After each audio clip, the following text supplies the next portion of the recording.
Ben moi, le bourru, je vais te raconter une autre histoire. Le diable prisonnier. Ben, il y avait une femme d'un certain âge qui était pas facile à vivre. Puis il y avait son homme qui partait pour les camps de bûcherons tout l'hiver.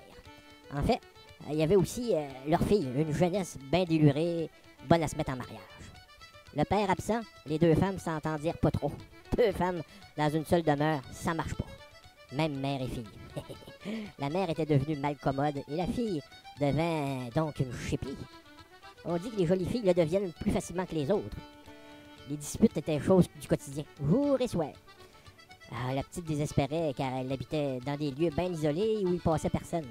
Il n'y avait que des plaintes, des cris, des pleurs puis des reproches.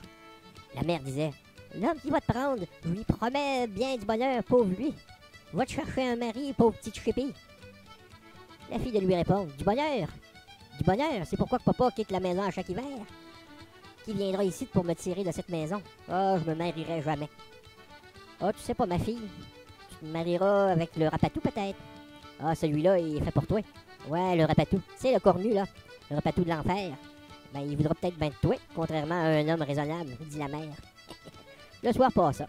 Le lendemain matin, dans ce coin marchait dans le chemin un garçon, vêtu tout de noir, bien habillé, qui semblait de bonne mine et être un brave monsieur. Ce jeune homme passa devant la porte de la maison des deux femmes. Il s'y est arrêté, puis il va d'un pas décidé vers la porte, puis il cogne 3 coups. La mère ouvre la porte, et d'un air enfrogné l'aperçut. Puis la fille, toute souriante, a couru. La mère s'exclame, ma foi, ce brave galant, c'est rapatou, pardi. Eh ben, ma foi, qu'il la prenne, qu'il m'en débarrasse, le lui remet de bon cœur. La fille a dit, oh, c'est lui, c'est le mari que j'attends, depuis des mois et des années.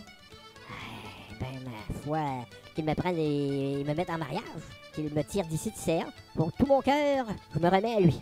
La fille ayant vu ce beau jeune homme aux atours dignes d'une noble personne, ce fut le coup de foudre. Les deux femmes se jurèrent que ce jeune homme ne sortira pas d'ici sans se marier et sans sortir avec sa prétendue au bras. Elles furent si charmantes et lui firent tant de belles manières que le mariage fut arrangé. La mère fut tout de même rongée de remords, remettre sa fille à Rapatou, au diable. Le soir venu des noces, quand sa fille était pour monter à la chambre, la mère l'a tirée près du feu. Écoute, ma petite, peut-être j'ai pas été une douceur pour toi, là. Pas toujours été un pain tendre, mais peut-être bien, mais tu restes que t'es de la maison, t'es ma fille.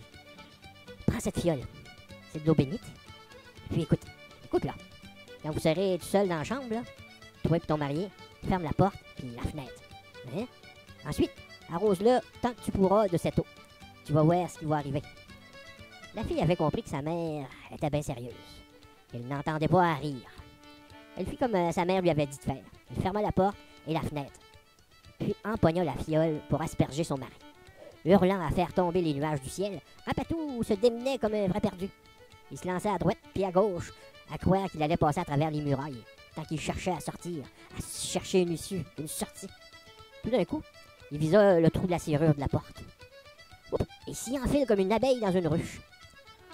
Il se doutait pas ce qui l'attendait. La mère était derrière la porte, collée là, aux écoutes. Ces vieilles-là, ils sont malines, hein? Elle avait tout prévu, presque tout dans le détail. Elle s'était munie d'une bouteille. Vite à ce trou de serrure, elle a appliqué le goulot de la bouteille, et puis Rapatou, tête première, s'y est engouffré. Et puis ça fut pas long qu'elle a bouché la bouteille avec le bouchon avec son autre main. Elle enfonça ce bouchon-là bien profondément, puis bien solidement. Puis descendit l'escalier en courant pour aller poser cette bouteille-là dans son placard, tout en haut, tout au fond, hors du regard de tout le monde.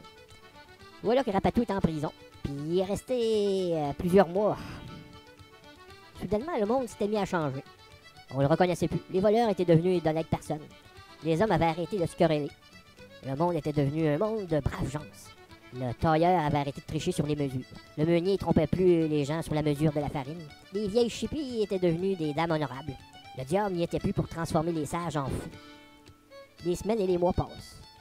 Tout ce qui avait mal marché auparavant, il marchait bien. On s'y reconnaissait plus. Hey, ça pouvait pas bien durer, hein.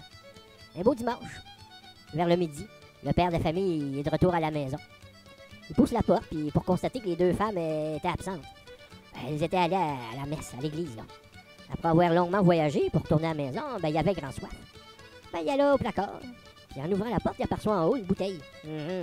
En haut, au fond, là. Ouais. Il empogna la bouteille puis tira le bouchon avec ses dents. Quelque chose lui passa sous le nez. Il ne savait pas ce qui arrivait. La maison s'était remplie d'une odeur de soufre. Il croyait avoir ouvert les portes de l'enfer. Soudainement, à l'extérieur, le ciel s'assombrit, puis le tonnerre commençait à sonner. Depuis ce temps, le monde s'est remis à marcher mal. Ouais, le monde a repris son vieux train. Ah, le diable, il revient pas meilleur avec le temps, même en bouteille.